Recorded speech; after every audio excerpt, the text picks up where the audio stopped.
Are you able to hear me? Okay, Yes, sir. great. Okay. Thank you for your responses. चलो, तो फटाफट छोटा सा पोल शुरू करेंगे.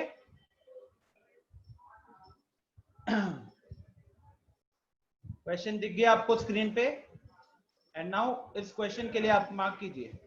सही आंसर आपको क्या लगता है चारों ऑप्शंस में से?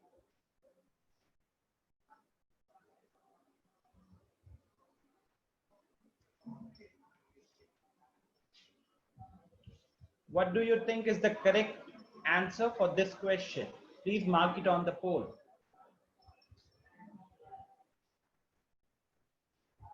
20 सेकेंड निकल गए.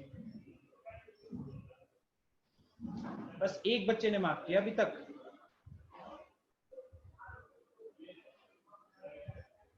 जल्दी करो जल्दी करो. 10 सेकेंड के अंदर पोल एंड करूंगा मैं. 45 सेकेंड्स का क्वेश्चन है maximum.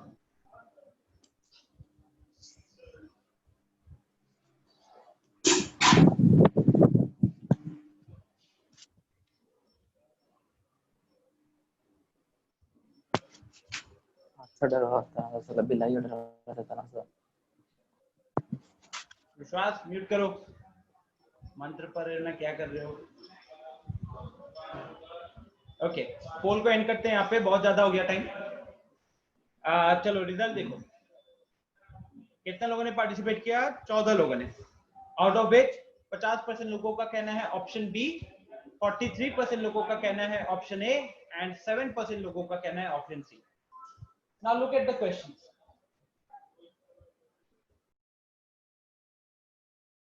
Look at the questions. Question at the subsequent two numbers of the series, and the series is -half, 0, half. Now when you look at this series, what do you identify? You should be able to identify that यहाँ पे जो हमारे मतलब series है वो increase कर रहा है. कितने से इंक्रीज कर रहा है भाई? तो ये एक एपी है जो कि इंक्रीज कर रहा है हाफ से. देखो इसका सिंपल सा एक्सप्लेनेशन है. Answer is option A. ठीक है. सॉल्यूशन देखो क्या लिखा है. Solution here in the question the first term a is equal to -half, the common difference d is equal to half. तो फर्स्ट टर्म है -half, कॉमन डिफरेंस है half. उस हिसाब से आगे के टर्म्स क्या होंगे? आगे के टर्म्स कैसे आएंगे? जैसे अगर आप देखोगे तो 3 टर्म्स हमारे पास था. अगर 3 टर्म्स हमारे पास था तो चौथा टर्म कैसे निकलता? तीसरे टर्म में कॉमन डिफरेंस को ऐड करते. राइट. तो हाफ में हाफ ऐड करेंगे तो 1 बनेगा ना. तो चौथा टर्म आएगा 1 और फिर उस 1 में हाफ ऐड करोगे तो 1 जाएगा 1.5 मतलब 3/2. इसलिए ऑप्शन ए आंसर था.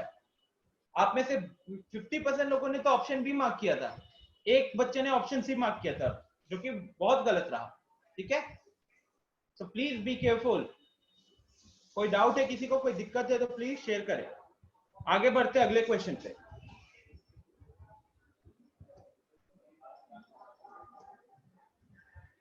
नेक्स्ट क्वेश्चन, इसके लिए पोल करते हैं. चलो पोल में मार्क करो.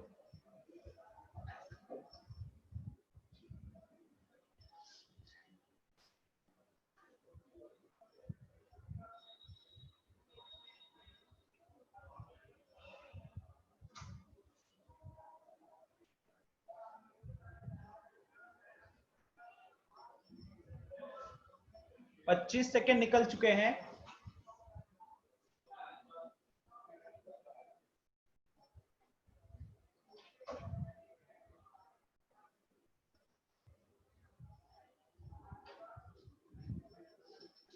चालीस सेकेंड हो गए हैं. सिर्फ 57% लोगों ने पार्टिसिपेट किया है. 50 सेकेंड हो गए. मैं 10 सेकेंड के अंदर पोल को एंड करूंगा. Last 5 seconds. 3, 2, 1. पोल को एंड करते हैं. 80% लोगों ने पार्टिसिपेट किया है. रिजल्ट देख लो एक बार. 80% लोगों ने पार्टिसिपेट किया. 16 लोग 20 लोग हैं यहाँ पे अभी. उन 16 में से 10 का कहना है कि 60 ऑप्शन ए सही होगा. 3 का कहना है ऑप्शन बी और 3 का कहना है ऑप्शन डी. अब एक बार देखते हैं कि सॉल्यूशन क्या होगा। अब गाइज आपको पता है कि एपी में क्या होता है कि किसी भी दो टर्म्स के बीच का कॉमन डिफरेंस सेम होता है। अब अगर कॉमन डिफरेंस मान लो पॉजिटिव है, कॉमन डिफरेंस अगर पॉजिटिव है तो सीरीज क्या होगी, धीरे धीरे बढ़ती जाएगी। कॉमन डिफरेंस अगर नेगेटिव है तो धीरे धीरे सीरीज डिक्रीज होते जाएगी। लेकिन अगर कॉमन डिफरेंस हमारा कांस्टेंट है तो सीरीज में कोई चेंज नहीं आएगा। ठीक है, सीरीज में कोई चेंज नहीं आएगा। ये सिंपल सा सोच आपको बस इतना ही तो सोचना था कि कॉमन डिफरेंस कहीं ना कहीं कॉमन डिफरेंस के बारे में पूछ रहा है। अब मानो कि कॉमन डिफरेंस अगर 1 होता तो अगर पहला नंबर है a तो अगला नंबर a+1, उसके आगे a+2 a+3 ऐसे चलता। अगर कॉमन डिफरेंस होता -1 तो उस केस में a-1 a-2 a-3 इस तरीके से चलता। लेकिन अगर पहला टर्म और आखिरी टर्म सेम है किसी भी एपी का, चाहे उस एपी में 2 टर्म हो, 5 टर्म हो, 10 टर्म हो, जितना भी टर्म हो, अगर उस एपी का पहला टर्म और आखिरी टर्म सेम है, इसका मतलब क्या है, कॉमन डिफरेंस से कोई कॉमन डिफरेंस के कारण सीरीज में इंक्रीज या डिक्रीज कुछ नहीं हुआ। कॉमन डिफरेंस ऐसा था जिसके कारण हर टर्म ही सेम रहा होगा, हर टर्म ही सेम रहा होगा, तो इसीलिए कॉमन डिफरेंस का होगा 0। तो इसका आंसर क्या है, ऑप्शन ए, जो कि 63% लोगों का आंसर था। क्या लिखा है सॉल्यूशन में, the first and last term of an AP can be equal only when all the terms of the AP are same, only when all the terms of the AP are same. In such a case, the common difference must be 0. ठीक है, बात समझ में आ रही है ना। पहला term और आखिरी टर्म तभी सेम रह सकता है जब बाकी सारे टर्म भी सेम हो, नहीं तो फिर वो एपी बन ही नहीं सकेगा। एग्जाम्पल के तौर पे ऐसे एक दो लिख देता हूं मैं। मान लीजिए कि एक सीक्वेंस लेता हूं मैं 2 4 6 8 2 2 4 6 8 2। क्या ये एपी है, बताओ चैट में यस और नो, बताओ क्या ये एपी है।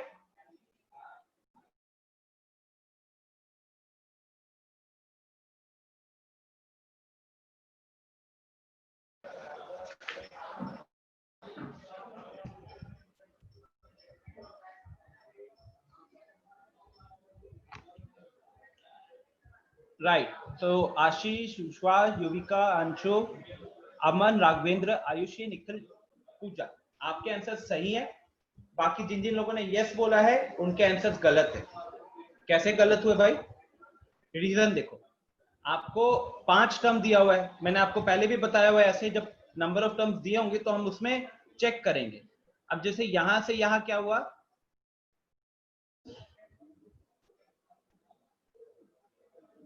यहां से यहां देखिए +2, यहां से यहां देखिए +2, यहां से यहां देखिए +2, यहां से यहां देखिए कितना आया, क्या +2 आ रहा है, नहीं ना, कम हो गया। कितना कम हो गया, 6 कम हो गया। तो क्योंकि अब यहाँ पे कॉमन डिफरेंस चेंज हो गया, तो will this be an AP, this will not be an AP. ठीक है, this will not be an AP. तो यहाँ पे आपने क्या सीखा, पहला टर्म और आखिरी टर्म सेम है, तो क्या ये एपी बना, क्या नहीं बना। ये एपी बनेगा कब, 2 2 2 2 2। ऐसा एक सिनेरियो लिया जहां पे पहला टर्म और आखिरी टर्म सेम है और बीच वाले टर्म्स भी सेम है। ऐसे केस में देखो डिक्रीज इंक्रीज कितना 0, यहाँ इंक्रीज कितना 0, यहाँ पे 0, तो ऐसे ही चल रहा है। ठीक है, 0 0 0 चल रहा है। तो उस केस में आपको कॉमन डिफरेंस 0 कब मिलेगा, जब पहला टर्म और आखिरी टर्म एक एपी का सेम हो। लेकिन जब बोला जाता है ना कि एक एपी का पहला टर्म और आखिरी टर्म सेम है, तो साथ ही साथ ये भी प्रूव हो जाएगा खुद ब खुद, when all the terms of the AP are same, मतलब उस एपी के सारे टर्म्स ही सेम होंगे।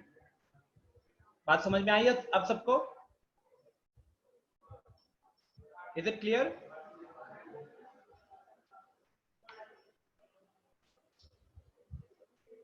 Is it clear guys. Yes sir. ठीक है, पीयूष आपने हैंड रेज किया था, क्वेश्चन है क्या।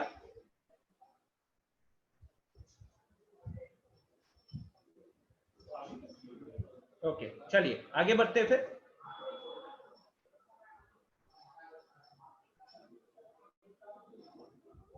चलो फटाफट, ये 4 क्वेश्चन है आपके पास, सिर्फ 2 मिनट का टाइम है। इनफैक्ट फटाफट पोल क्रिएट ही कर लेते हैं। सारे इजी क्वेश्चन है, आपने बस घर पे पढ़ाई की है कि नहीं उसके ऊपर बेस्ड होगा।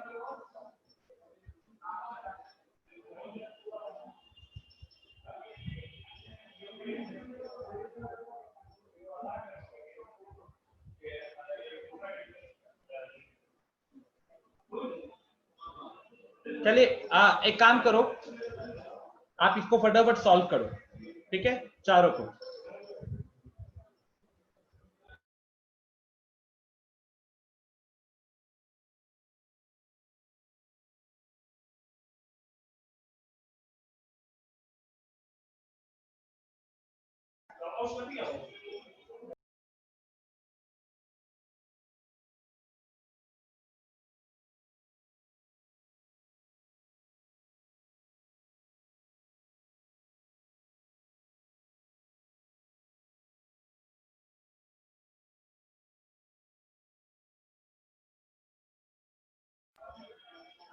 गाइज आप लोगों को सारे आंसर्स एक ही साथ लिखने, 4 क्वेश्चन आपको स्क्रीन पे दिख रहा है ना, तो आप हर स्टूडेंट मुझे 4 मैसेज नहीं भेजेगा। आप समझो कि यहाँ पे 21 स्टूडेंट्स है, अगर 4 मैसेज भेजोगे 84 मैसेजेस हो जाएंगे। सर अब बोलो क्या पूछना है। सर क्वेश्चन नंबर सेकंड समझ नहीं आ रहा sir. The first 10 natural numbers forms an arithmetic progression. arithmetic progression को गोली मारो, फर्स्ट 10 नेचुरल नंबर्स के बारे में बताओ, क्या है पहले 10 नेचुरल नंबर। नेचुरल नंबर क्या होता है? From 1 to infinite। हाँ, अब उसमें से स्टार्टिंग 1 से होता है, आगे के टर्म्स बताओ थोड़े से।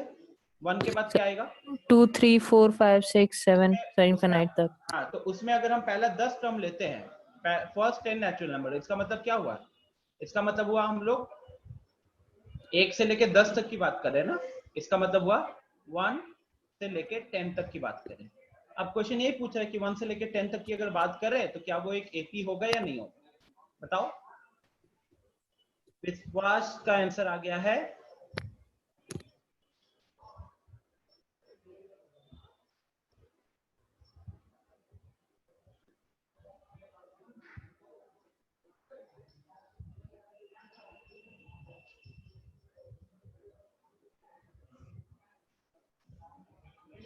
विश्वास, लास्ट वाला गलत है आपका, ठीक है।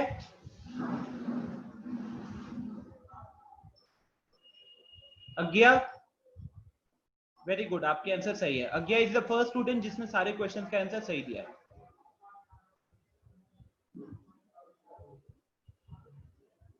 प्रियंका सही है आपका answer, very good. Anshu last वाला गलत है।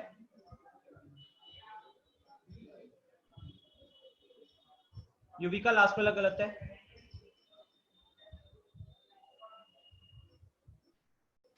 राघवेंद्र पहला और लास्ट गलत किया। श्रेया राज सही है आपका आंसर। अंशु लास्ट वाला गलत है।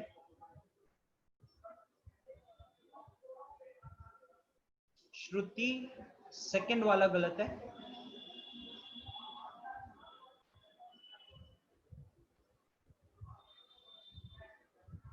अमन पहला और तीसरा गलत है। निखिल पहला और चौथा गलत है। अंश लास्ट वाला गलत है। पूजा नाउ इट्स करेक्ट। चलिए गाइस, मैं सबसे पहले इन क्वेश्चंस का डिस्कशन करने से पहले मैं I'll have a quick revision of what we read in the last class, ठीक है। पिछले क्लास की कुछ चीजों का पहले हम एक छोटा सा डिस्कशन करेंगे और उसके बाद हम इनका डिस्कशन करते हैं क्वेश्चंस का। I think that will be better, because कुछ लोगों ने पहले क्वेश्चन का आंसर गलत दिया, which is not acceptable.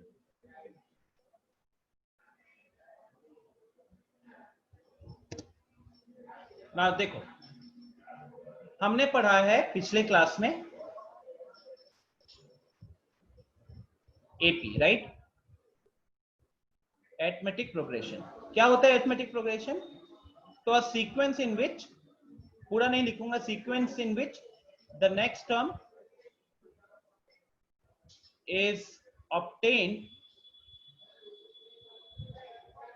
the next term is obtained by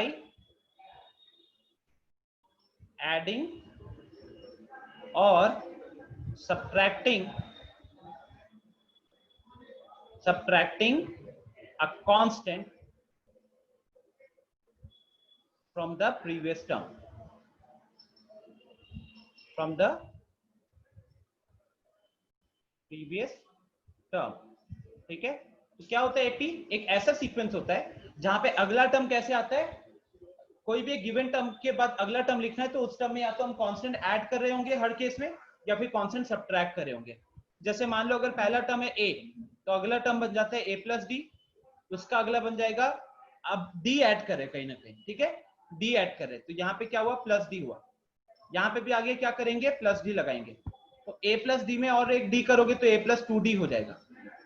फिर से यहाँ पे ए प्लस थ्री डी हो जाएगा. इस तरीके से ये चलेगा. ठीक है, अब ये d का वैल्यू क्या हो सकता है, d can be anything, it can be positive, it can be negative, it can be zero. Okay, जैसे तीन अगर छोटे छोटे एग्जांपल्स देखें, एक एग्जांपल देख लेते हैं, d ग्रेटर देन जीरो वाला. तो उस केस में हो गया मान लो 2 4 6 8 ऐसा चलेगा. एक एग्जांपल देख लेते हैं d लेस देन जीरो वाला, d लेस देन जीरो वाला. तो इस केस में क्या हो सकता था, मान लो -2 -3 -4 -5. अब जब d लेस देन जीरो होगा ना तो सीक्वेंस डिक्रीज करते रहेगा. अगर d less than greater than zero होगा सीक्वेंस बढ़ते जाएगा, और d इक्वल टू जीरो होगा तो अगर पहला टर्म है a तो उसके आगे भी a आएगा, a a a a a ऐसे ही चलते रहेगा. ठीक है, आई कैन सी कुछ मैसेजेस आए हैं. हाँ, डिफरेंस है विश्वास, सीक्वेंस एंड एपी में डिफरेंस है. सीक्वेंस जो होता है वो एक नंबर्स रहते हैं एक पर्टिकुलर ऑर्डर में जो कि एक डेफिनेट रूल को फॉलो कर रहे हैं. ठीक है, एपी एक particular, AP is a type of sequence where you get the next term by adding or subtracting a constant to the previous term. Okay, so guys, this is simply about AP.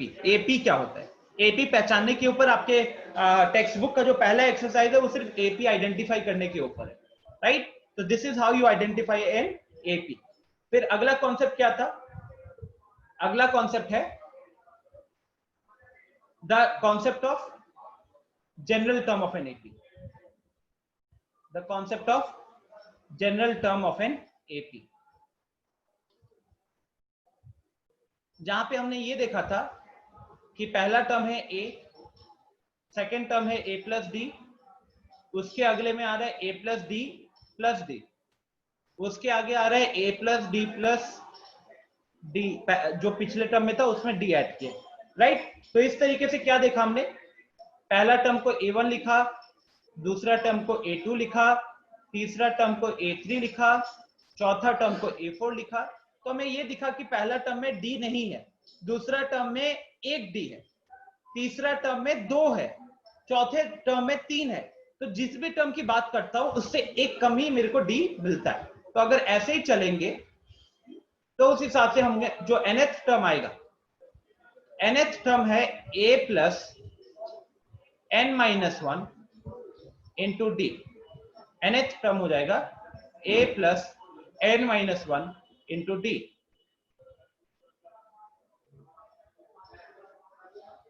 ठीक है, ये हो गया मेरा formula of general term of an AP. तो this is the formula of general term of an AP, right? Please keep this thing in mind. अब जैसे कि मैं बात करूं, एक सीक्वेंस है जिसमें आपको a का वैल्यू दिया है 5 और आपको d का वैल्यू दिया है मान लो 7, और अगर आपसे मैं पूछता हूं कि a20 बताइए, तो इस फॉर्मूला में a20 यहाँ पे n की जगह पे 20 आ गया, तो फॉर्मूला के हिसाब से a20 कितना हो जाएगा, it will be a plus 19d. And a plus 19d मतलब 5 प्लस 19 इंटू 7. अब 19 into 7 is 133, 133 plus 5 will be 138. ठीक है, तो इस तरीके से आप इसका यूज करते हो नंबर क्वेश्चंस वगैरह। अब जब जो मैंने अभी आपको ये दिया क्वेश्चंस करने को,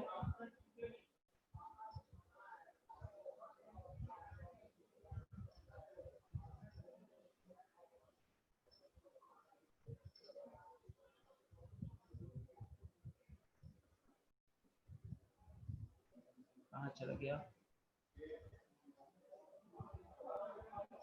हाँ, so when I give you this particular question, अब आप में से बहुत लोग पहले टर्म में, पहले वाले में ही गलती कर रहे थे। फोर्थ टर्म का मतलब है आपको A4 निकालना है।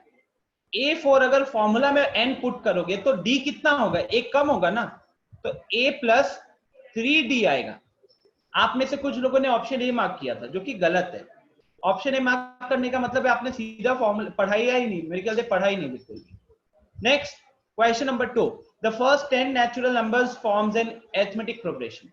तो पहला 10 नेचुरल नंबर क्या है, 1 2 3 4 5 ऐसे चल रहा है। अब देखो आप पहला टर्म से दूसरा टर्म में गए, कितना बढ़ा, एक बढ़ा। दूसरे से तीसरे में गए, कितना इंक्रीज हुआ, अभी भी 1 से इंक्रीज हुआ। तीसरे से चौथे पे जाओ, चौथे से पांचवे पे जाओ, कोई भी दो कंसेक्यूटिव टर्म उठाएंगे, उनके बीच का डिफरेंस कितना आ रहा है, उनके बीच का डिफरेंस 1 ही आ रहा है। और अगर डिफरेंस कांस्टेंट है तो वो एपी बन गया ना, वो एपी बन गया, तो इसीलिए इसका आंसर है ऑप्शन ए। ठीक है, इसलिए इसका आंसर है option A. Now question number 3, and AP can not have negative terms. तो वो तो मैंने अभी समझाने के टाइम पे बता दिया कि अगर डी मान लो लेस देन 0 है, डी लेस देन 0 है, या फिर इजीली पॉसिबल है यार, जैसे मान लो 0 -1 -2, ये सब क्या है, नेगेटिव टर्म्स है एपी में। अब अगर ये नेगेटिव टर्म्स है, इनफैक्ट आप में से अगर किसी ने फॉल्स मार्क किया है तो इट्स वेरी सैड, बिकॉज यहां पे जो पिछला क्वेश्चन था, जो सबसे पहला क्वेश्चन आज क्लास में हमने शुरू किया है, ये वाला क्वेश्चन -12 0 1/2, तो इसका ही सबसे पहला टर्म हमको नेगेटिव दिख गया था। तो नेगेटिव तो कभी भी हो सकता है, कोई दिक्कत की बात नहीं है। ठीक है, so the answer for this will be false. An AP cannot have negative terms, it is false. It can have, हो सकता है।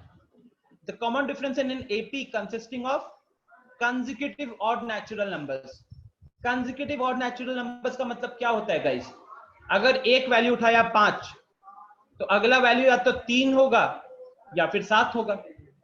अगर D 0 से बड़ा है तो बढ़ेगा। अच्छा अच्छा अच्छा, the answer is option D. The answer is option D. How is it option D? Let me tell you.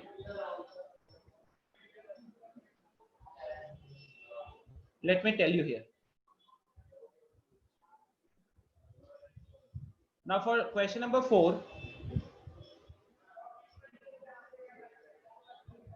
Now there can be two scenarios when the D is, सबसे पहला any two consecutive odd numbers, कोई भी दो consecutive odd numbers उठाओगे guys, तो it will differ by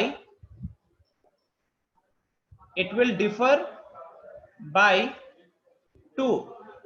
कोई भी दो consecutive odd numbers उठाओगे तो it will differ by 2, उनके बीच का डिफरेंस होगा 2।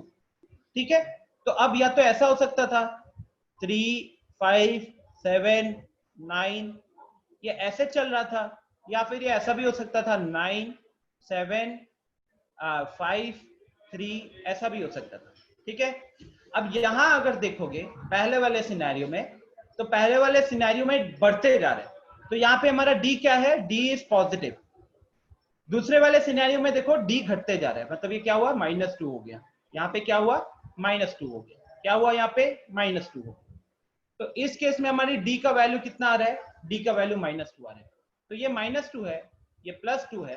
ठीक है, अब एक जगह पे कॉमन डिफरेंस 2 दिखा हमको ऑड नंबर वाले सीक्वेंस में, दूसरी जगह पे मैंने को -2 दिखा। ठीक है, तो तो इसके बेसिस पे अगर हम बात करें क्वेश्चन नंबर 4, तो क्वेश्चन नंबर 4 का फिर आंसर क्या होना चाहिए? क्वेश्चन नंबर 4 का आंसर होना चाहिए option D, can not be determined. क्यों? क्योंकि 2 भी हो सकता था एंड -2 भी हो सकता था। क्वेश्चन ने कहीं भी नहीं बताया कि d ग्रेटर देन 0 होना चाहिए या d लेस देन 0 होना चाहिए।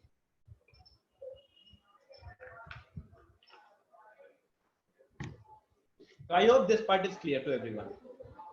कहीं पे दिक्कत होगा प्लीज बताइएगा। बट 4 का तो बी होगा ना सर? कैसे होगा बी? The common difference is an AP consisting of consecutive odd numbers. अब अगर वो एपी बढ़ते जा रहा है तो d2 + 2 होगा, लेकिन अगर वो एपी घटते जा रहा है तो फिर आपका देखो क्या होता है कि जो d निकालते हैं ना हम सर, तो ऑप्शन में तो -2 नहीं है और 2 है, तो 2 पे ही टिक लगाएंगे ना सर? नहीं बता सकते ना, क्योंकि इस क्वेश्चन के 2 आंसर होंगे। देखो d हमेशा हम second term minus first term करते हैं, ठीक है? d हमेशा हम लोग second term minus first term करते हैं। तो अब यहां देखो ऊपर वाले में भी यस सर, लेकिन 2 तो ऑप्शन में दिया हुआ, तो हम लोग 2 पे भी तो टिक लगा सकते हैं। हाँ, लेकिन आप ये देखो कि क्या इस क्वेश्चन का सिर्फ एक आंसर होगा? तो अगर ऑप्शन में -2 भी लिखा रहता तब लिखते कि कांट बी डिटरमाइंड। नहीं, डिटरमाइन तो कर ही सकते हैं, डिटरमाइन कर ही सकते हैं। देखो क्या होता है कि एक क्वेश्चन के अगर मतलब एक से ज्यादा आंसर है और उस केस में आपको दोनों एक ही उनमें से एक ही आंसर दिखा, तो हम उसको कैसे मार्क कर सकते हैं? आप जो लॉजिक लगा रहे हो कॉमन डिफरेंस 2 तो आना सही है, but what I am trying to say is both of them are possible. ये भी पॉसिबल है, ये भी पॉसिबल है। So in that case the answer should be can not, actually option D should be none of this, can not be determine गलत option होगा। We are able to determine, ठीक है? मतलब ऐसे क्वेश्चन में क्या होता कि अकॉर्डिंग टू द ऑप्शन अगर हम बात करें तो there could have been 2 scenarios.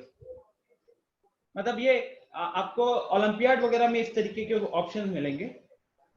वहां क्या होगा, अभी देखो जैसे ऑप्शन देखो, ऑप्शन ए वैल्यू दिया हुआ है, ऑप्शन बी वैल्यू दिया हुआ है, ऑप्शन सी वैल्यू दिया हुआ है, ऑप्शन डी बोल रहे कांट बी डिटरमाइन। अब आप बताओ क्या डिटरमाइन नहीं कर सकते? हम डिटरमाइन तो कर ही सकते हैं। तो ये ऑप्शन नहीं हो सकता, ये ऑप्शन नहीं हो सकता, ये ऑप्शन नहीं हो सकता, ये हम मार्क करेंगे। तो अकॉर्डिंग टू दीज ऑप्शंस हमारा आंसर होना चाहिए ऑप्शन बी। लेकिन अगर इसके जगह पे अगर लिखा होता नन ऑफ द अबव, अगर ये हमारे पास ऑप्शन होता ऑप्शन डी के फॉर्म में, तो उस केस में हमारी मजबूरी होती कि नन ऑफ द अबव बोलना गलत हो जाएगा, बिकॉज और यहां पे मान लो मैंने दिया हुआ है -2, ठीक है? अब ऑप्शन सिनेरियो देख लेते हैं अलग अलग। तो ऑप्शन ए है 1, ऑप्शन बी है 2, ऑप्शन सी है -2। अब आपको पता है कि 2 भी हो सकता था, -2 भी हो सकता था, फिर हमारी मजबूरी होती है उस केस में ऑप्शन डी मार्क करना, ठीक है? उस केस में हमारी मजबूरी होती है ऑप्शन डी मार्क करना। फिर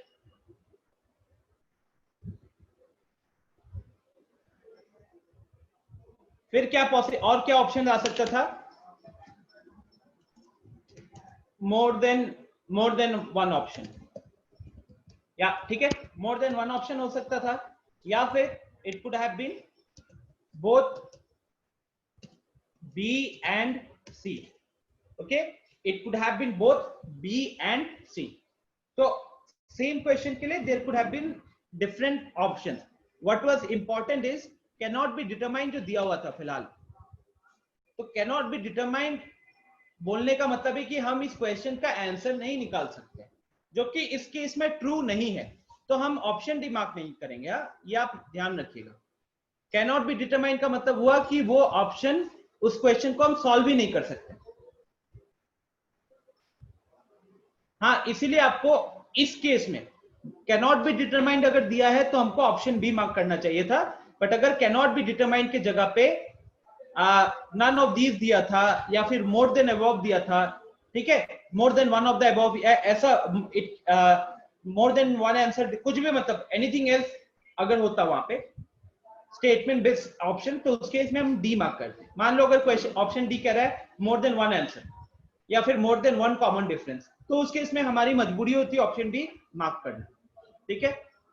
एंड ओलंपियाड में ये क्वेश्चन डेफिनेटली इस तरीके से पूछा जाएगा, they will just change the value, यहाँ 2 भी रख देंगे और यहाँ -2 भी रख देंगे, और जब 2 और -2 आपको दोनों ही दिखेगा, 2 और -2 दोनों ही दिखेगा, तब आप ना ही बी मार्क कर सकते हो ना ही सी मार्क कर सकते हो। फिर जो भी स्टेटमेंट बेस्ड क्वेश्चन होता है, तब चाहे कांट बी डिटरमाइंड हो, चाहे more than one of the above हो, चाहे नन ऑफ दीज हो, जो भी होगा वो स्टेटमेंट बेस्ड आंसर को हमको मार्क करना पड़ेगा, ठीक है। Now, question number 5. The following sequence is in AP. बताओ true or false?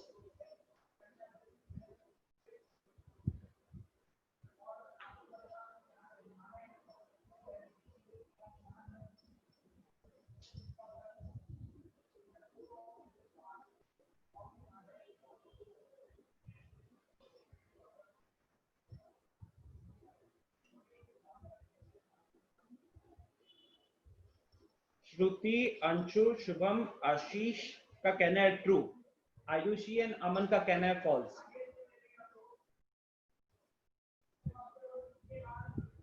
सबसे पहले तो देखो d ग्रेटर देन 0 होगा, क्योंकि जैसे जैसे आगे जा रहे हो सीक्वेंस बढ़ते जा रहा है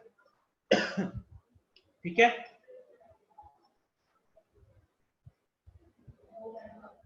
अब अगर ऐड करोगे, मतलब इनके बीच का डिफरेंस निकाल लो, पहला और दूसरा टर्म, यहां पे लिख देता हूं a2 माइनस a1, इसका मतलब हुआ 8.6 माइनस ऑफ सेकेंड टर्म कितना है हमारा। कुछ लोग देखो, लोगों का आंसर ट्रू भी आ रहा है, लोगों का आंसर फॉल्स भी आ रहा है, मतलब कि आप माइनस करने में गलती कर रहे हो। हाँ, a2 हमारा है 8.6 और यहाँ पे a1 है 17.9 माइनस, तो माइनस है तो माइनस माइनस क्या हो जाएगा, प्लस हो जाएगा, तो this will become plus 17.9। Add करो 17 प्लस 8 तो 25 हो गया, और 6 प्लस 0.9 के कारण एक 1 आ जाएगा, तो ये हो जाएगा 26.5, ठीक है। उसके बाद a3 minus a2, a3 minus a2, अब तीसरा टर्म है 35.1 माइनस दूसरा टर्म है 8.6, तो 35.1 माइनस 8.6 कितना आ जाएगा, ये भी मेरे को दिख रहा है 26.5, और फिर lastly fourth term minus third term, यहाँ पे आप सीधा 26.5 ऐड करके देख लो, तो 0.1 प्लस 0.5 0.6 हो गया, 6 प्लस 5 11 हो गया, और 3 प्लस 2 प्लस 1 कैरी आया होगा 61.6, तो आ रहा है लास्ट टर्म, तो इसलिए मेरा आंसर क्या हो जाएगा, my answer will be true, my answer for this question will be true. तो जैसे कि श्रेया राज हो गई, उसके बाद श्रेया अमृत, अमन कुमार, आप लोगों ने सब्ट्रैक्शन में गलती की है, which is not acceptable।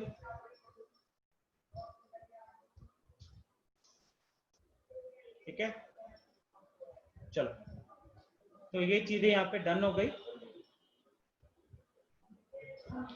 Now let's go to the exercise।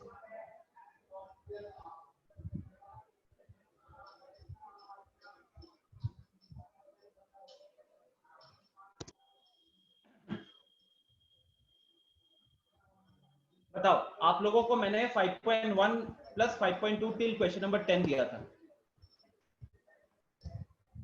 आप में से कितने लोगों ने होमवर्क नहीं किया, चैट में बताना, सिर्फ बताओ कितने लोगों ने नहीं किया, जिसने किया उसको रिप्लाई करने की जरूरत नहीं है।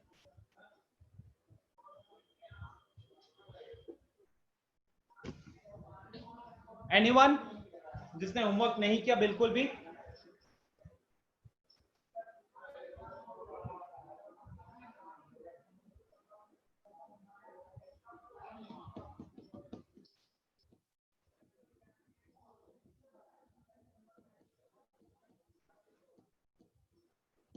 विश्वास कर रहा हूं अभी।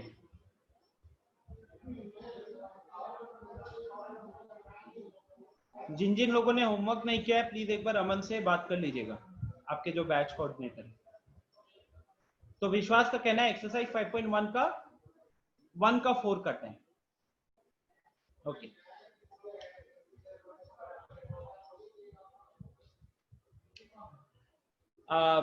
विश्वास देखो 1 का 4 मेरे को दिख रहा है, the answer will be false.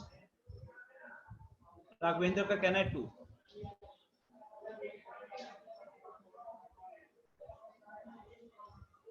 Okay Raghavendra का कहना है पहला का second question, the amount of air pressure, the amount of air present in a cylinder when a vacuum pump removes 1/4 of the air remaining in the cylinder at a time. मतलब जितना भी है उसका 1/4 निकाल देता है। लेट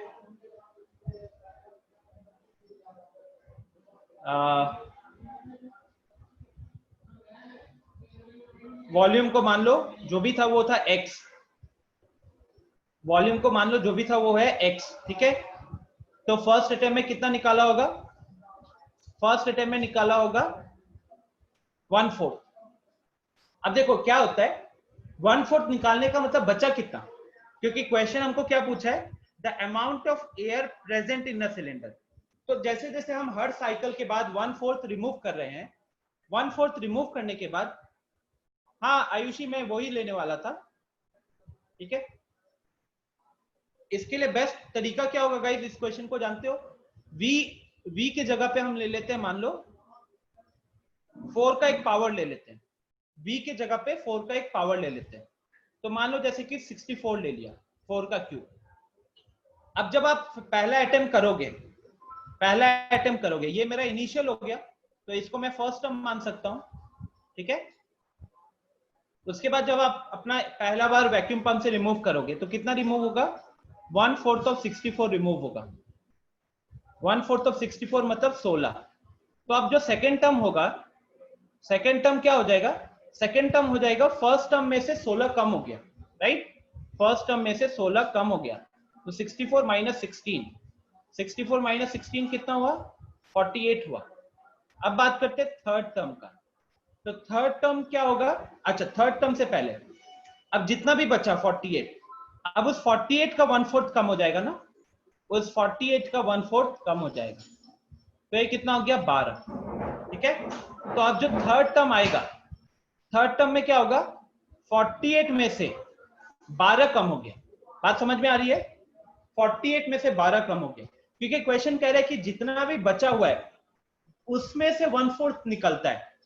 तो first time process करने के बाद हमारे पास 48 बचा था, उस 48 का 1/4 निकल गया, तो 12 निकल गया, तो 48 माइनस 12 बिकम्स 36, ठीक है। तो my third term will be equal to 36। अब इस 36 में से 1/4 निकलेगा, ये आ गया 9, मतलब इस 36 में से 9 निकल गया, तो फोर्थ टर्म का वैल्यू कितना हो जाएगा? It will be 36 minus 9, this becomes 27। Okay, अब आपको क्या देखना है? अब अपन को देखना है कि भाई ये जो सारे वैल्यूज है क्या ये एपी में है? तो ये मेरा पहला टर्म था 64, ये मेरा दूसरा टर्म है, ये मेरा तीसरा टर्म है, और ये मेरा चौथा टर्म है।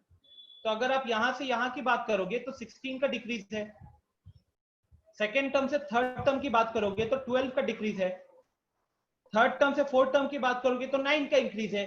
तो क्या ये एक एपी बनेगा? क्या ये एक एपी बनेगा उस हिसाब से? नो सर, नहीं बनेगा, ठीक है राघवेंद्र, आया समझ में ये पार्ट? Sir yes sir. अब सिमिलरली हम बात करते हैं चौथे वाले का, ठीक है।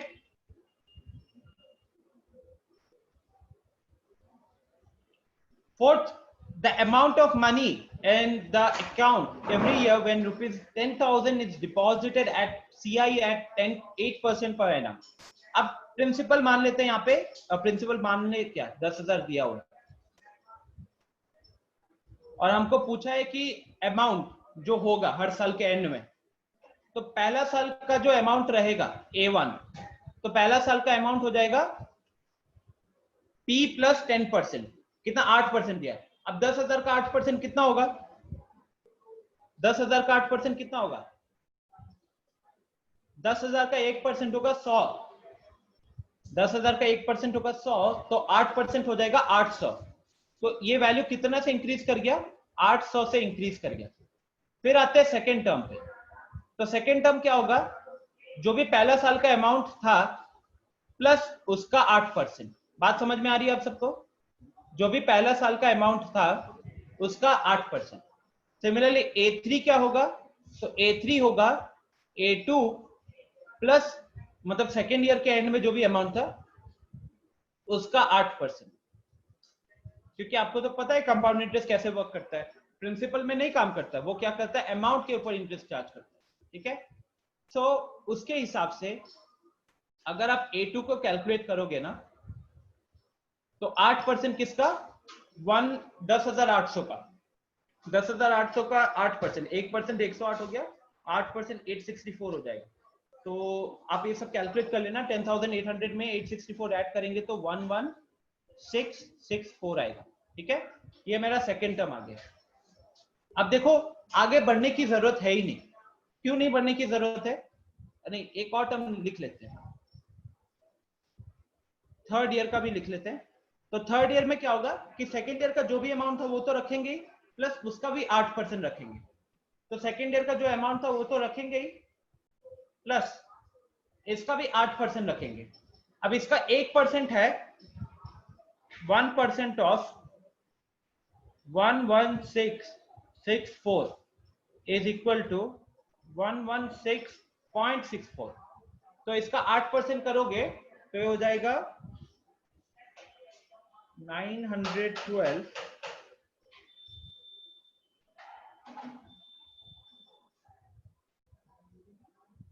917 से थोड़ा सा ऊपर, 917 से थोड़ा सा ऊपर। तो now the important part is जब आप इसे ऐड कर लोगे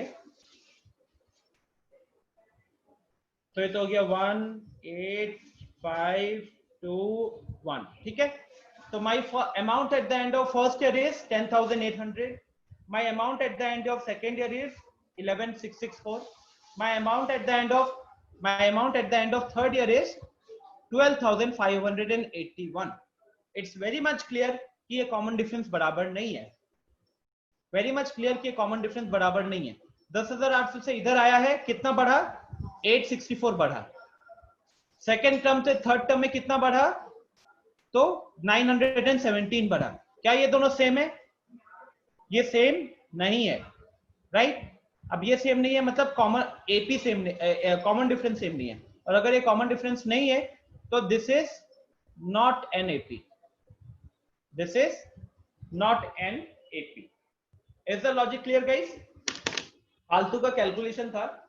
अगर आप ऐसे भी सीआई का लॉजिक लगाते तो सीआई में क्या होता है कि हर साल अमाउंट बढ़ते जाता है, तो अगर बढ़ते जाता है तो कुछ ना कुछ वैल्यू इंक्रीज हो रही है, तो कॉमन डिफरेंस सेम नहीं होता।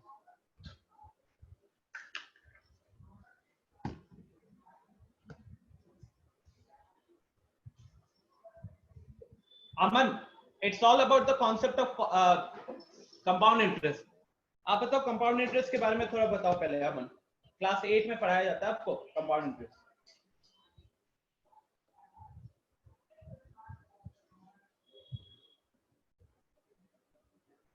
जल्दी बताओ क्या होता है compound interest.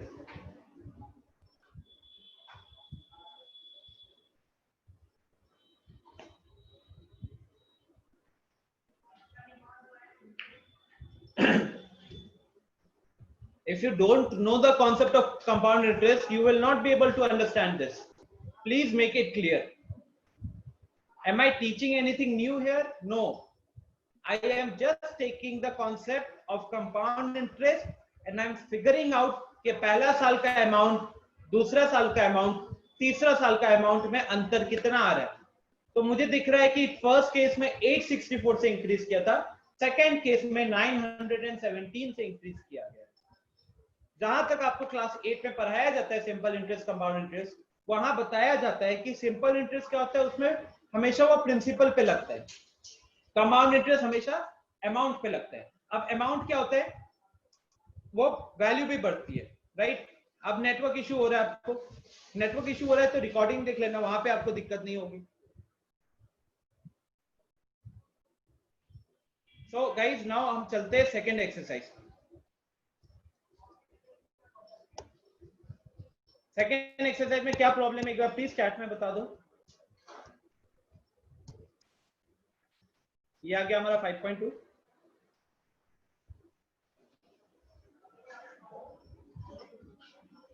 Question number 3। Okay Shruti,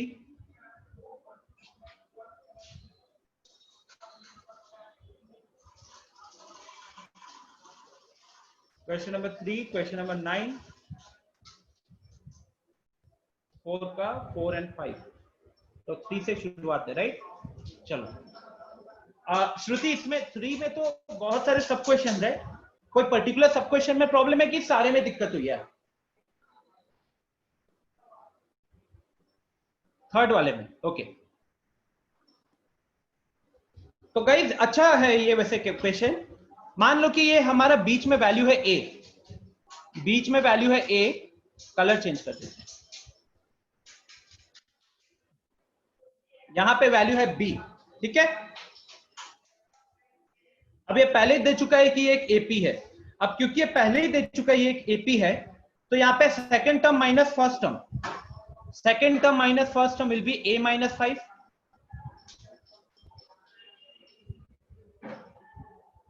Second term minus first term will be equal to third term minus second term, and this will be equal to fourth term minus third term. ठीक है? Is it clear? क्या ये चीज जो मैंने लिखा है ये इतना तो कोई दिक्कत नहीं हुआ होगा? ठीक है? अब ये फर्स्ट टर्म क्या है? तो फर्स्ट टर्म हमारा है 5, सेकेंड टर्म हमने a रखा है, थर्ड टर्म हमने b रखा है, लास्ट वाला टर्म कितना दिया हुआ है? 9/2 दिया, 9 1/2। तो अब उसी चीज को अगर यहाँ पे पुट करोगे तो a minus 5 is equal to b minus a is equal to 9 1/2, मतलब वो हो गया 19/2 माइनस बी रखा, ठीक है? सो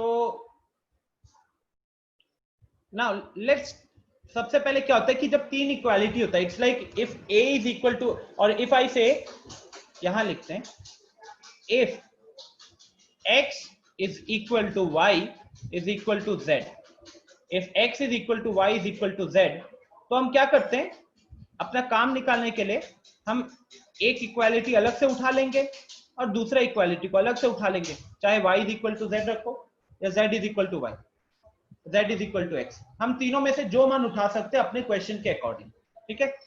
तो यहाँ पे हम क्या क्या कर लेंगे, यहाँ we can do one thing, first एक ये दोनों ले लेते हैं, लेट्स टेक दिस, ओके? तो a माइनस, ओके लाइट हो रहा है colour, a minus 5 is equal to b minus a को लेफ्ट हैंड साइड ले जाओ तो 2a minus 5 is equal to b आएगा, 2a minus 5 is equal to b आएगा। इसको मार्क करके रखो फिलहाल 1, ठीक है? फिर यहाँ पे इन दोनों को पिक कर लो, तो इन दोनों को अगर पिक करते हैं तो हमें दिखेगा b minus a is equal to 19/2 minus b, ठीक है? यहाँ पे हम b को अगर लेफ्ट हैंड साइड ले आते हैं तो हमको मिल जाएगा 2b minus a is equal to 19/2, ठीक है श्रुति? अब आप क्या कर सकते हो, मान लो ये मेरा इक्वेशन 2 था, अब आप दोनों इक्वेशन को देखो, what are they are simple linear equation in 2 variables, they are simple linear equation in 2 variables, right? So if they are simple linear equations in 2 variables, आप क्या कर सकते हो, दोनों को सॉल्व कर सकते हो कि नहीं? सॉल्व करके हम वैल्यू निकाल सकते हैं a और b का, ठीक है? जैसे मैंने पहला इक्वेशन में b को ऑलरेडी निकाला हुआ है, तो we can just use substitution method, b का वैल्यू पहला इक्वेशन से निकाला जो है उसको सेकेंड इक्वेशन में पुट कर देते हैं, तो क्या आएगा 2 into 2a minus 5 minus a, yes Ayushi please unmute करके बताओ, हैंड रेज किया आपने, is equal to 19/2, so 4a minus 10 minus a is equal to 19/2, तो 4a minus 10 तो मेरा 3a हो जाएगा, -10 को राइट साइड भेजेंगे तो वहां पे +10 बन जाएगा, So this will be 19/2 plus 10. And 19/2 plus 10 कितना हो जाएगा? This will be 39/2. 3 से देखो कैंसिल हो जाएगा दोनों साइड, ये यहाँ पे कैंसिल हो जाएगा, ये यहाँ पे कैंसिल हो जाएगा, तो ये बन जाएगा 13. तो यहाँ से a का वैल्यू आ गया 13/2. a का वैल्यू जैसे ही 13/2 आ गया, उसको आप या तो इक्वेशन 1 में पुट कर दो या इक्वेशन 2 में पुट कर दो और वहां से आपको b का वैल्यू मिल जाएगा.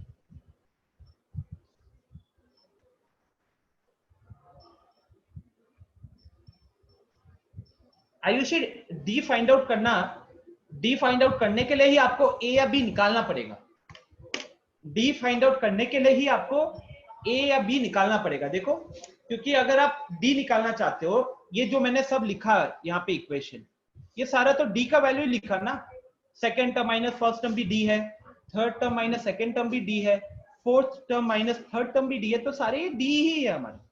अब इसमें से हमने क्या किया कि हमने कोई दो इक्वेशंस को पुट किया और उन दो इक्वेशंस को हमने मतलब ये तीनों इक्वालिटी आया. इस तीन इक्वालिटी में से हमने दो इक्वालिटी को पिक किया, उससे इक्वेशन 1 आया. फिर हमने अगला इक्वालिटी को पिक करके इक्वेशन 2 लाया, फिर इन दोनों को सॉल्व किया. Is this clear? अब क्योंकि हमको ए और बी का वैल्यू मिल गया ना, तो अगर आप क्वेश्चन में पूछा होता डी का वैल्यू बताइए, तो हम क्या करते, हम डी का वैल्यू यहां से देखते कि अच्छा डी का वैल्यू a2 माइनस a1 है, a1 का वैल्यू 5 था, a2 का वैल्यू a है, a मैंने निकाल लिया, तो मैं अब a माइनस 5 बता सकता हूं क्या होगा. Is the logic clear?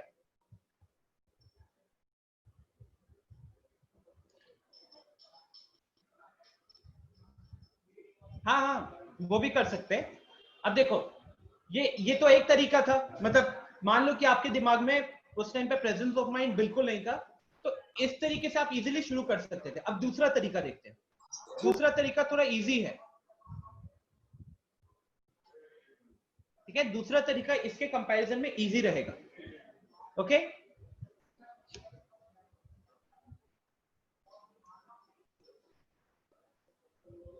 दूसरा तरीका क्या होता, this is already given to be AP, ये ऑलरेडी एपी दिया हुआ है.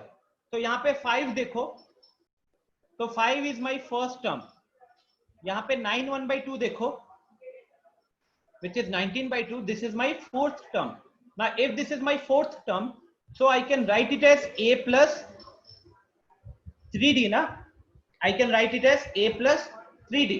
ठीक है, तो a plus 3d मतलब a का वैल्यू तो 5 है, so 5 plus 3d is equal to 19/2. 5 को राइट साइड भेज दो, तो 3d is equal to 19/2 minus 5 हो जाएगा. वहां से 3d को सॉल्व करोगे तो ये आ जाएगा आपका 19 माइनस 10 9/2. ठीक है, 3 यहां पे कटेगा, तो फाइनली आपका यहां से d का वैल्यू आ जाएगा 3/2. और जैसे ही d का वैल्यू 3/2 आ गया, अब सेकेंड टर्म निकालना था यहाँ पे, तो second term will B first term plus d. First term का वैल्यू है 5, d का वैल्यू आया है हमारा 3/2, तो ये हो जाएगा आपका 13/2. सिमिलरली हमको थर्ड टर्म निकालना था, तो third term would have been second term plus d. Second term का वैल्यू ऑलरेडी हमने निकाल लिया ऊपर, विच इज 13/2. उसमें हम इस d को ऐड कर लेते. ठीक है, तो एलसीएम वुड हैव बीन 2, ऊपर 16 बन जाता, 16/2 आ जाता 8. तो ये भी आपका अप्रोच हो सकता था.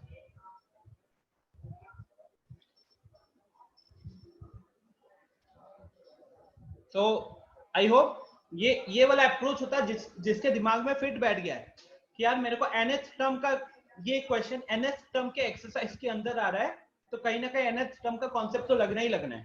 ठीक है, तो I hope this part is clear. Next,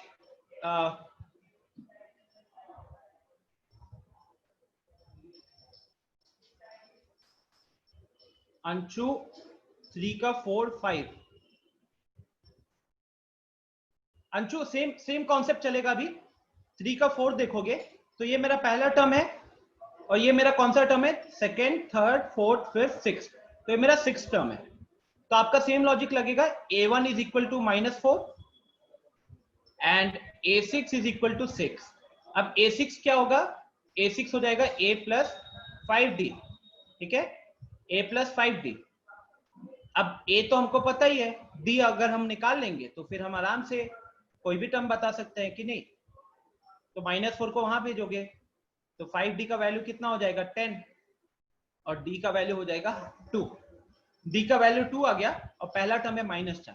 अब बताओ यहाँ पे क्या लिखोगे, यहाँ पे लिखोगे -4 प्लस 2 तो आ जाएगा -2, फिर -2 प्लस 2 आ जाएगा 0, 0 प्लस 2 2, फिर 2 प्लस 2 4। तो ये हमारा एपी आ गया। क्लियर है?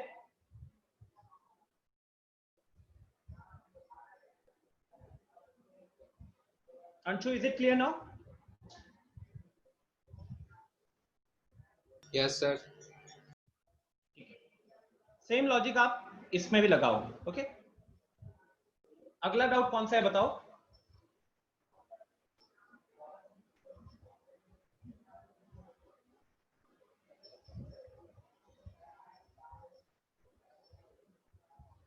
और किसी को किसी में इसमें डाउट है? ओके, राघवेंद्र है, एक्सरसाइज 5.2 क्वेश्चन नंबर 9।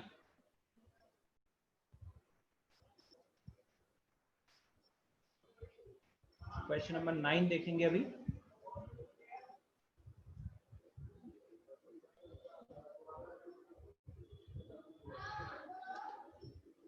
ओके, तो राघवेंद्र क्वेश्चन नंबर 9 कह रहा है कि third term and ninth term. Third term का वैल्यू मतलब हमको क्वेश्चन है क्या दिया, हमको a3 दिया है। a3 का वैल्यू कितना दिया है 4। अब a3 का वैल्यू 4 दिया मतलब a प्लस 2d का वैल्यू दिया है 4, ठीक है, इसको हम मार्क करेंगे 1। फिर हमको क्या दिया नाइन्थ टर्म, तो नाइन्थ टर्म मतलब a9 का वैल्यू है, ये हमारे पास है -8। a9 मतलब a प्लस 8d हो गया, ठीक है, ये हमारे पास -8 है, इसको मार्क कर लेंगे 2। अब आपको which term of the AP is 0 निकालना है, तो कहीं ना कहीं हमको ये लगाना होगा कॉन्सेप्ट, हमको लगाना पड़ेगा an इज इक्वल टू 0। ये करके हम n की वैल्यू निकालेंगे, हमको यही बताना है कौन सा वाला टर्म इसका 0 होगा।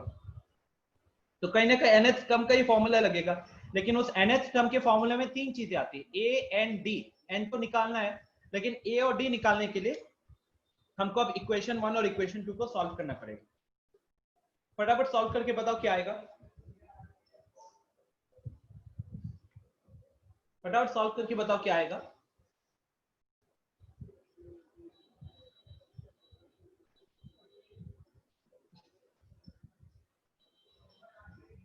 सिंपली देखोगे a के कोफिशिएंट सेम है, तो second equation minus first equation -2 -2 क्या आ रहा है, -2d common difference sir. Okay, common difference का वैल्यू -2 आया, फिर उसको पुट करेंगे कहीं पे भी, a कितना आ जाएगा सर a आ जाएगा सर 0 होगा सर, ठीक है 8 होगा। अब यहाँ पे an वाले फॉर्मूला में a plus n-1 into d is equal to 0 करेंगे, जहां पे a का वैल्यू हमको 8 आ ही गया है, n-1 ध्यान रखिएगा d -2 है, is equal to 0। Bracket open कर लो, तो ब्रैकेट ओपन करोगे तो 8 - 2n plus 2 is equal to 0 हो गया। -2n को उधर भेज दो, यहाँ पे 8 प्लस 2 10 हो जाएगा, तो 10 इज इक्वल टू 2n और यहाँ से n का वैल्यू आ जाएगा 5, n का वैल्यू आ जाएगा 5।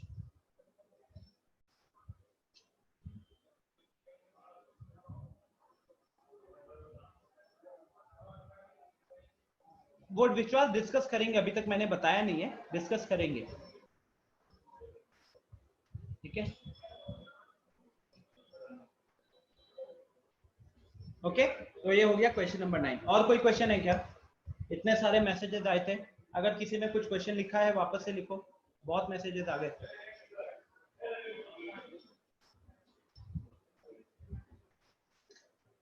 और किसी को कोई डाउट है इसमें? मैंने तो ज्यादा दिए नहीं थे, आई थिंक क्वेश्चन नंबर कितना तक दिया था आप लोगों को होमवर्क? सर 10 तक। 10 तक था ना?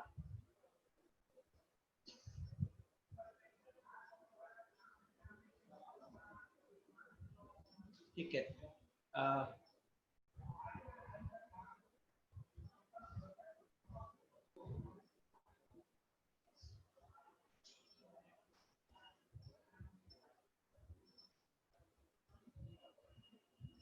क्वाड्रेटिक इक्वेशन का क्या है question Ayushi?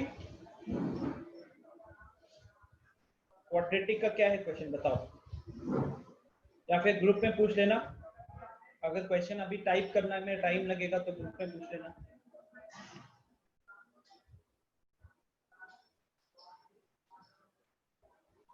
So guys, have you tried the questions after number 10?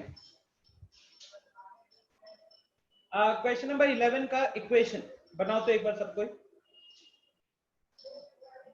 Question number 11 हो गया, क्वेश्चन नंबर 12 हो गया, दोनों क्वेश्चन को ट्राई करो।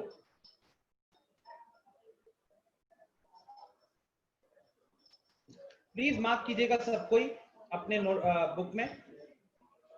15 इज वेरी इंपॉर्टेंट। हाँ, question number 15 is extremely important.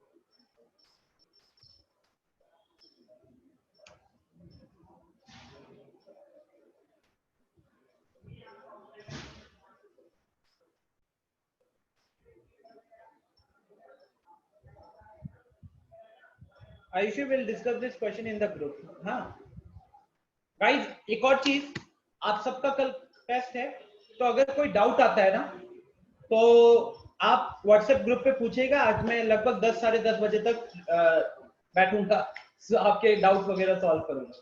8, 9, 10 तीनों का टेस्ट रखा है, तीनों के पेपर्स बनाते रहूंगा और साथ ही साथ कोई डाउट वगैरह होंगे तो वहां पे मैं सॉल्व करते रहूंगा। ठीक है, बट हाँ मेक श्योर करना कि you are asking something new.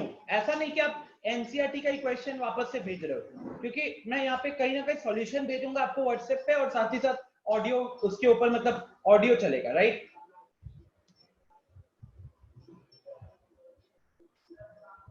ए 11 में प्रॉब्लम हो रहा है, चलो देखते हैं। देखो भाई समझना, हाँ क्वेश्चन नंबर 11 क्या कह रहा है। Which term of the given AP, हमको एक एपी दिया हुआ है। एपी क्या है? तो एपी है हमारा 3, 15, 27, 39 वगैरह ऐसे चल रहा है। विल बी, जब भी क्वेश्चन पूछेगा विच टर्म, कोई एक पर्टिकुलर टर्म का तो बात कर रहा है ना, तो हमें क्या करना चाहिए? हम उस टर्म को एन मान लेंगे यार। जब भी क्वेश्चन इस तरीके की बेहुदा बातें करेगा, विच टर्म के बारे में बोलेगा, आपको क्या करना है? मान लो भाई जो भी विच टर्म के बारे में, कोई भी क्वेश्चन अगर आपको एक टर्म के बारे में बात करे ना, कि वो वाला टर्म, ये वाला टर्म, उसका वाला टर्म, इधर वाला टर्म, हर केस में उसको एन मानो। तो ये बोला ना विच टर्म, इसको हमने मान लिया एन। मतलब जैसे बोला विच टर्म, तो यहां से लेके यहां तक में मैंने इसको मान लिया एन। ठीक है, अब यहां से यहां तक में उसको एन मानो, इक्वेशन बनाओ। तो यहां लिख लिया एन, फिर क्या कह रहे हैं? विल बी मतलब equal to 132 more than its 54th term, 132 more than its 54th term। तो यहां क्या लिखोगे? 132 प्लस a54, है कि नहीं? 132 प्लस a54। बोलो क्या आपको ये इक्वेशन समझ में आई है? क्या आपको ये इक्वेशन समझ में आ गया? इक्वेशन समझ में नहीं आया? क्वेश्चन कह रहा है कि ये जो आपको एपी दिया हुआ है, हमारा एपी क्या है? 3, 15, 27, 39 ऐसे चल रहा है। ऑब्वियस सी बात है कि इसका कह रहा है कि इसमें एक ऐसा टर्म है जिस टर्म का जो वैल्यू होगा, एक ऐसा टर्म है जिसकी वैल्यू जो है वो उसके 54th टर्म से 132 ज्यादा है, जो है इसके 54th टर्म से भी 132 ज्यादा है। तो हमको क्या करना पड़ेगा, जब भी क्वेश्चन आपको किसी एक पर्टिकुलर टर्म के बारे में बताएगा या हमको किसी पर्टिकुलर टर्म के बारे में इंफॉर्मेशन निकालना है, तो we will assume the term to be A N, उस टर्म को हम मान लेंगे ए एन, ठीक है। तो A N is equal to, मान लो कि वो जिस टर्म के बारे में कहना चाहते हैं वो टर्म है ए एन। अब क्वेश्चन के अकॉर्डिंग जो हमारा टर्म है वो 54 टर्म से बड़ा है, कितना बड़ा है, तो 132 से बड़ा है। तो उस हिसाब से आप क्या लिखोगे, A N is equal to A 54 plus 132, ठीक है। और इसके बाद आप इसे सॉल्व कीजिएगा। Yes Vishwas, most probably you are correct. Ayushi, is it okay now? Shruti, is it clear? क्या इक्वेशन समझ में आया? तब जाकर हम आगे सॉल्व कर पाएंगे। Main part is the equation. Is it now clear?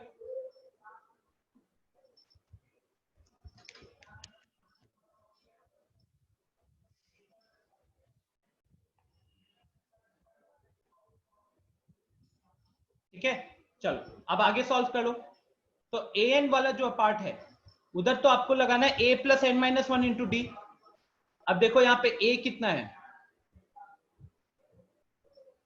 तो ये मेरा ए हो जाएगा। डी अगर देखोगे तो डी कितना है, वो हो जाता है second term minus first term, तो 15 माइनस 3 जिसकी वैल्यू हो जाएगी 12, ठीक है। सो नाउ ए एन की बात करें तो वो तो लिखोगे आप A plus N minus one into D. तो ए तो हमारा 3 है, N minus one into D, D के जगह पे लिखोगे 12 इक्वल टू ए 54 कितना होगा, तो a प्लस 53 डी होगा ना। तो a plus n minus one मतलब 54 माइनस वन हो गया 53 इंटू डी प्लस 130, ओके 130। इस तरीके से आप अब इसको इजीली आई बिलीव सॉल्व कर सकते हैं। अब आप इसको इजीली सॉल्व करके काम कर सकते हो, right. You can find the value of n ना from here. The value of n will come out to be 53 plus 12, 53 11 65 आ रहा है, आंसर 65 ही है। 771 होगा सर आंसर। कौन सा? इसका आंसर 771 होगा सर। नहीं नहीं, 771 वो टर्म की वैल्यू होगी। क्वेश्चन पूछ रहा है which term of the AP, कौन सा वाला टर्म। तो हम यहां पे बोल सकते हैं कि 65th टर्म, इसका अगर आप सॉल्व करोगे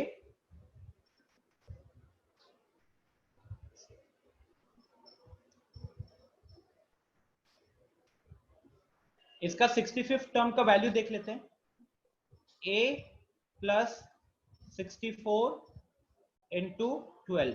अब 64 इंटू 12 मतलब 640 प्लस 128, 768 प्लस 3, एक मिनट, 640 प्लस 128, तो 768 प्लस 3 771 ही आ गया, ठीक है।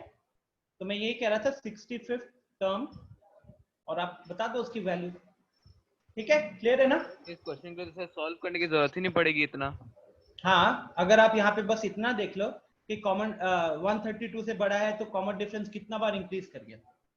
जैसे लॉजिक लगाना चाहोगे और without pen and paper solve करना चाहोगे तो देखो हर अगले टर्म में कितना बढ़ा, 12 से इंक्रीज हुआ। अगले टर्म में कितना से इंक्रीज हुआ, 12 से इंक्रीज हुआ। यहाँ पे भी कितना से इंक्रीज हुआ, तो 12 से इंक्रीज हुआ।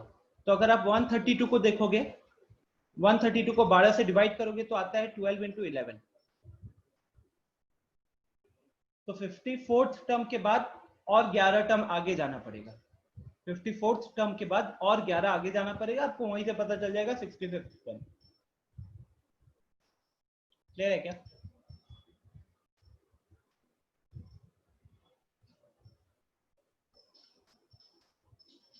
ठीक है, अब बात करते हैं क्वेश्चन नंबर 12 का।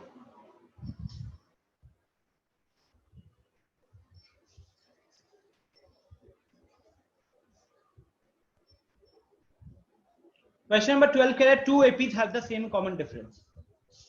two APs have the same common difference. The difference between their 100th term is 100 and what will be the difference between their 1000th term? तो दो अलग अलग AP है, दोनों का कॉमन डिफरेंस लेकिन सेम है, दोनों का पहला टर्म अलग अलग होगा। तो आप यहाँ पे क्या कर सकते हो,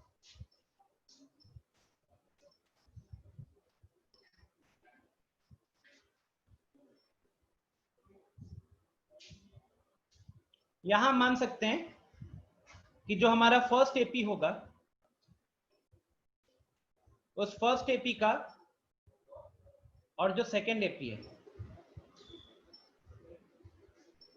इसका फर्स्ट हम एज्यूम कर लेते हैं ए और इसका फर्स्ट हम एज्यूम कर लेते हैं बी, ठीक है।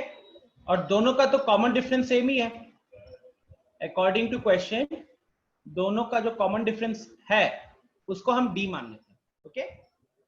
अब क्वेश्चन कह रहा है कि पहला एपी का 100 वाला जो 100th टर्म है तो हम लिख लेंगे ए 100 और दूसरे एपी का जो 100th टर्म है तो उसको हम लिख लेंगे बी 100। तो अकॉर्डिंग टू द क्वेश्चन ये दिया हुआ है, अकॉर्डिंग टू द क्वेश्चन ये हमको दिया हुआ है, ठीक है। अब एक बार अपन इसको फटाफट सॉल्व करके देखें क्या आता है। तो इसको सॉल्व करोगे तो ये तो बन जाएगा a प्लस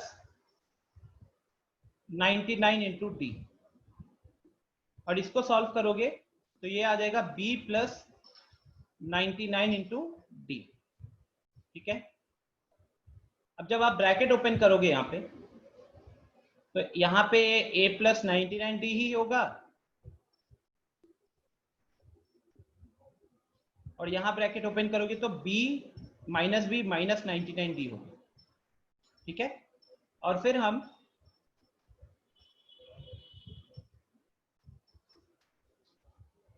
यहां से 99 डी कट जाएगा तो फाइनली हमें मिलेगा a minus b is equal to 100, a minus b is equal to 100 and फिर आप इसको मार्क करके रखो, कहीं ना कहीं इसी का काम आने वाला है।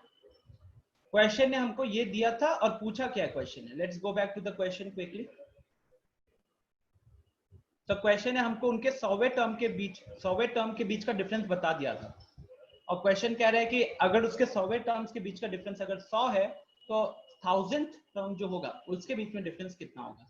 अब जनरली यहाँ पे लोग आंसर लिखेंगे 1000, लेकिन let's look into it.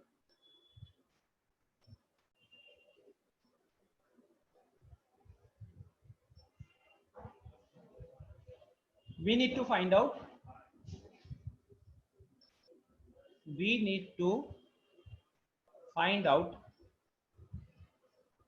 8000 minus b1000, right. ये हमको पूछा है क्वेश्चन ने कहीं ना कहीं। तो देखते हैं भाई 8000 क्या होगा। 8000 will be a plus 999d and b1000 will be b plus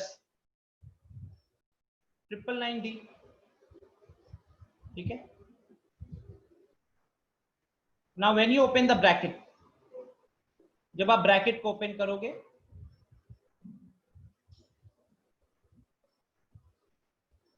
ये ऐसा आ गया जिसमें कि ये और ये कट जाएगा तो क्या बचा हमारे पास a माइनस बी बचा और ऊपर देखो a माइनस बी का वैल्यू कितना है, वो वैल्यू है 100।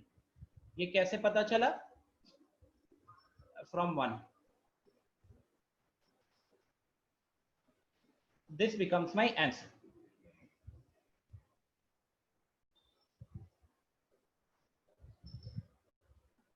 Look at the solution. First AP का पहला टर्म को एज्यूम किया a, सेकंड एपी के पहले टर्म को एज्यूम किया b, दोनों का कॉमन डिफरेंस सेम दिया था तो उसको लिया d। क्वेश्चन में दोनों के 100वें टर्म के बीच का डिफरेंस दिया हुआ था तो a 100 माइनस b 100 हमने कैलकुलेट किया। वहां से हमको ये पता चला a माइनस b का वैल्यू 100, मतलब कि दोनों एपी के पहले टर्म्स के बीच का डिफरेंस 100 है। फिर हमको उसने पूछा कि अगर दोनों इंफॉर्मेशन के बाद क्वेश्चन पूछ रहा है हमसे कि दोनों के 1000वें टर्म का डिफरेंस कितना होगा, तो कहीं ना कहीं हमको 8000 माइनस b1000 निकालना था, which is a plus 999d minus b plus 999d। ठीक है, वही सेम लॉजिक ना, n-1 करोगे तो n-1 n का जगह 1000 रखोगे तो n-1 999 हो जाएगा, तो इसलिए यहाँ पे 999 है। फिर ब्रैकेट ओपन करोगे तो d वाला पार्ट कैंसिल हो जाता है, and we are again getting a minus b, and what is a minus b? We found from equation 1, that is equal to 100. This becomes my answer for this question. Okay, तो ज्यादा कुछ और नहीं करते हैं। आई होप आपको ये थोड़ा सा बाकी चैप्टर्स के कंपैरिजन में थोड़ा इजी लग रहा होगा, लॉजिकल है, लेकिन अच्छी चीज ये है कि कुछ फॉर्मूला है नहीं, सिर्फ एक ही फॉर्मूला अभी तक लग रहा है nth टर्म वाला, उसी के बेसिस पे आपको क्वेश्चंस वगैरह सॉल्व करने हैं। ठीक है, तो कल के लिए टेस्ट के लिए पढ़ो, और कोई दिक्कत होगा तो बताना। आपका होमवर्क बचा हुआ क्वेश्चन है, तो फ्रॉम 13 टू क्वेश्चन नंबर 20, 13 से लेके क्वेश्चन नंबर 20, साथ ही साथ में कुछ और भी क्वेश्चंस मोस्ट प्रोबेबली दे दूंगा। 13 से लेके 20 तक के तो 8 क्वेश्चंस आपको करने ही करने हैं, ये आपके होमवर्क रहेंगे।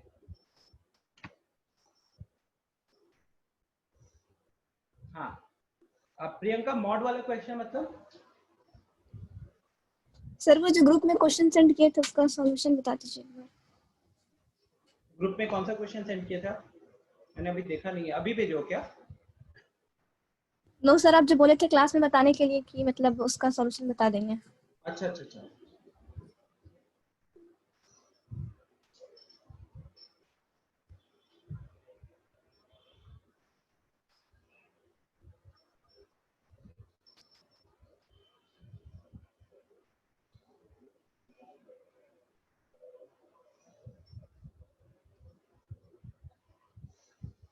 एक बार मेरे को टैग करो उस मैसेज पे तो फटाफट।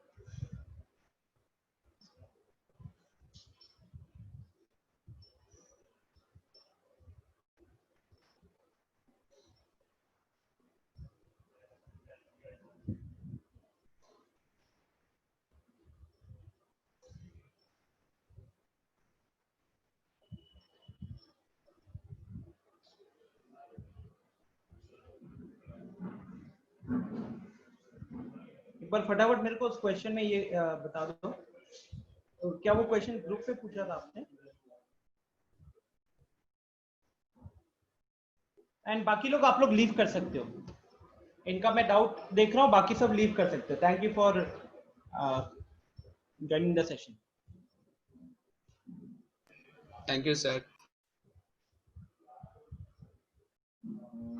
सर होमवर्क क्या है? होमवर्क इस एक्सरसाइज के बचे हुए क्वेश्चंस हैं 20 तक। हाँ 20 तक, 11 12 तो हमने अभी कर लिया, 13 से लेकर 20 तक। ठीक है, ओके। अच्छा, तो जो इसने क्वेश्चन पूछा था वो थोड़ा सा क्वेश्चन जो है ना ओलंपियाड पे चला जाता है, या कह सकते हो थोड़ा सा 11th का कॉन्सेप्ट है। मैंने 11th का जब बैच शुरू किया था तो वहां पे मैंने ये क्वेश्चन कराया है, डिट्टो सेम क्वेश्चन, और ये जेई में भी आया हुआ क्वेश्चन है पहले। तो x square plus 3 mod of x plus 2 is equal to 0। हमें इसको सॉल्व करना है और बताना है कि इसके रियल रूट्स कितने आएंगे। ठीक है, तो ये जो डंडा लगा हुआ है ना, इससे पहले हमको हल्का फुल्का कॉन्सेप्ट देखना पड़ेगा कि ये क्या है। तो ये जो डंडा लगा हुआ है इसको हम बोलते हैं मॉड ऑफ x। ठीक है, मॉड्यूलस ऑफ x, और इसका मतलब होता है, अगर इसकी बात करूं इसका आउटपुट कैसा होता है, तो अब जैसे स्क्वायर क्या होता है कि अगर हमने किसी नंबर को डाला तो स्क्वायर का मतलब है, एक्स स्क्वायर का मतलब क्या होता है, x इंटू एक्स कहीं ना कहीं। ठीक है, तो वैसे ये मॉड ऑफ x क्या है, इसके दो आउटपुट होते हैं। मॉड ऑफ x का आउटपुट x लिखोगे if x is greater than equal to 0, और आप इसको लिखोगे minus x if x is less than equal to 0। ठीक है, जैसे कि अगर मैं मॉड 5 कैलकुलेट करना चाहता हूं तो मॉड 5 देखो, x की जगह पे 5 आ गया। अब ये 5 ग्रेटर देन इक्वल टू 0 है या लेस देन 0 है? ग्रेटर देन इक्वल टू 0 है, तो उसके हिसाब से इसका आउटपुट क्या होगा, जो इनपुट जाएगा वही आउटपुट आ जाएगा। अब ये मॉड ऑफ -5 अगर कैलकुलेट करेंगे तो -5 जो है वो लेस देन 0 है, और अगर ये लेस देन 0 है तो हमको कैसे लिखना पड़ेगा, हमको लिखना पड़ेगा -x, तो माइनस ऑफ -5 हो जाएगा, क्योंकि x के जगह पे क्या आया है, यहाँ x के जगह पे जैसे यहाँ 5 आया था, इस केस में x की जगह पे -5 आया, ठीक है। तो अल्टीमेटली माइनस और -5 कितना हो गया, +5 हो गया। तो finally based on the definition जो मैथ्स में डिफाइन किया गया है, mod of x is always non negative. अगर मॉड ऑफ x की बात करें तो it is always non negative. अंदर आप चाहे तो नेगेटिव वैल्यू डाल सकते हो, बट उसका जब मॉड कैलकुलेट किया जाएगा तो वो नॉन नेगेटिव ही रहेगा, ठीक है। तो this is the basic concept जो जाना, अगर आप नहीं जानते हो तो फिर इस क्वेश्चन को सॉल्व करना मुश्किल है। Even though it looks like नहीं, विश्वास है 10th के सिलेबस में नहीं है, ठीक है। Even though this looks like a question of quadratic because x के ऊपर पावर 2 है, बट इसमें इन्होंने क्वाड्रेटिक एंड मॉडुलस के कॉन्सेप्ट को मिक्स कर दिया, ठीक है। तो अब अगर आगे बढ़े और इसके सॉल्यूशन को डिस्कस करें, तो जैसे कि हमने देखा कि देयर आर 2 केसेस। एक है जब x greater than equal to 0 होगा। अब जब x greater than equal to 0 होगा तो हम x को x की तरह ही रखेंगे, माइनस वाला माइनस x नहीं लगाते, ठीक है। तो x² + 3x + 2 is equal to 0, ठीक। फिर आप यहाँ पे फैक्टराइज करोगे तो ये हो जाएगा, अपना फैक्टराइजेशन करोगे तो x + 1 into x + 2 is equal to 0 आएगा। फर्दर सिंप्लीफाई करोगे तो x का वैल्यू यहाँ पे -1 -2 आएगा, ठीक है। x + 1 into x + 2 is equal to 0 हुआ, वहां से x की वैल्यू -1 और -2 आई। अब इंपॉर्टेंट पार्ट क्या था जानते हो, हमने इस मॉड को इसी कंडीशन से ओपन किया कि x greater than equal to 0 आएगा, लेकिन क्या x का जो भी वैल्यू आया क्या वो ग्रेटर देन इक्वल टू 0 आया है? हमने मॉड को इसी कंडीशन से ओपन किया है कि x will be greater than equal to 0, ठीक है। लेकिन क्या x का value greater than equal to 0 आया? नहीं आया। तो हम ये कहेंगे कि केस 1 से हैज नो सॉल्यूशन। केस 1 से अभी तक हमको कोई वैलिड इनपुट नहीं मिला, कोई x का वैल्यू नहीं मिला, ठीक है। फिर आते हैं केस 2 पे। केस 2 क्या था? केस 2 में हम लेंगे x इज लेस देन 0। अब x जब लेस देन 0 होगा तो मॉड को हम किसके साथ ओपन करते हैं?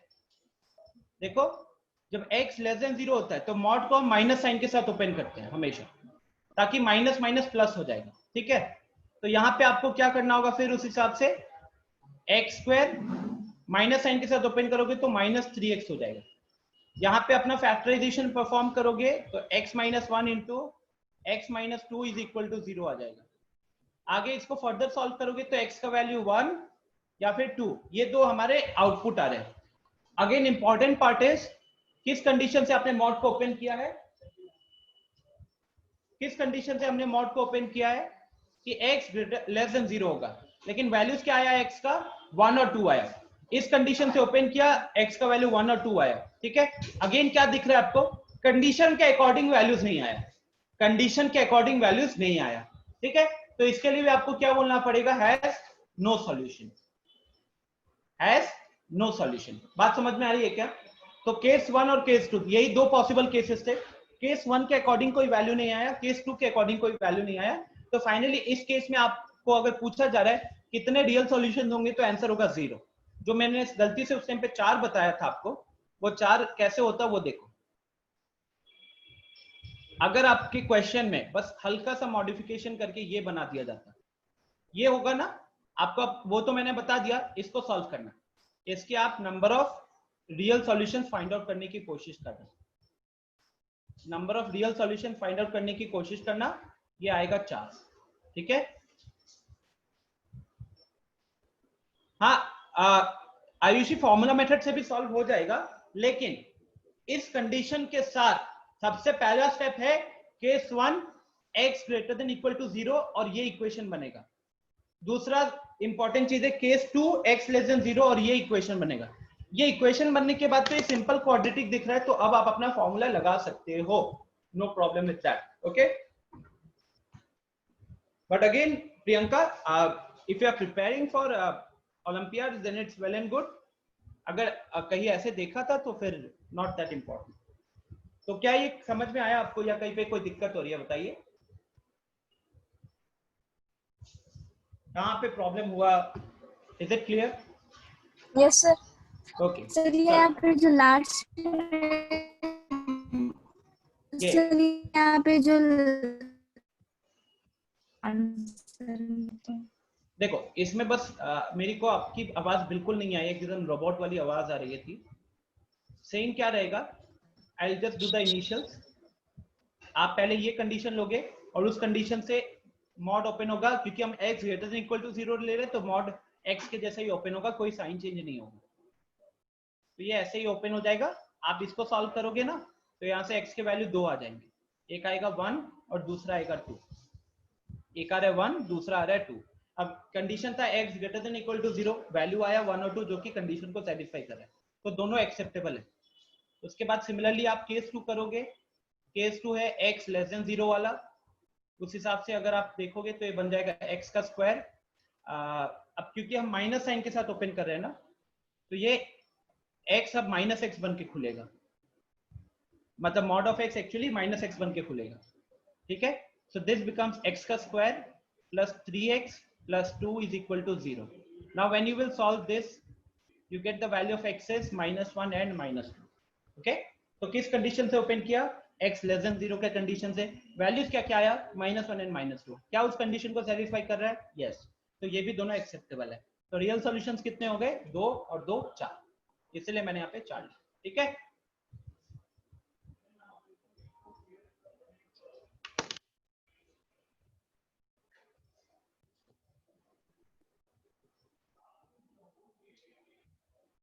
आरडी शर्मा में दिया है, मॉड्यूलस लगाया हुआ है, चलो अच्छी बात है।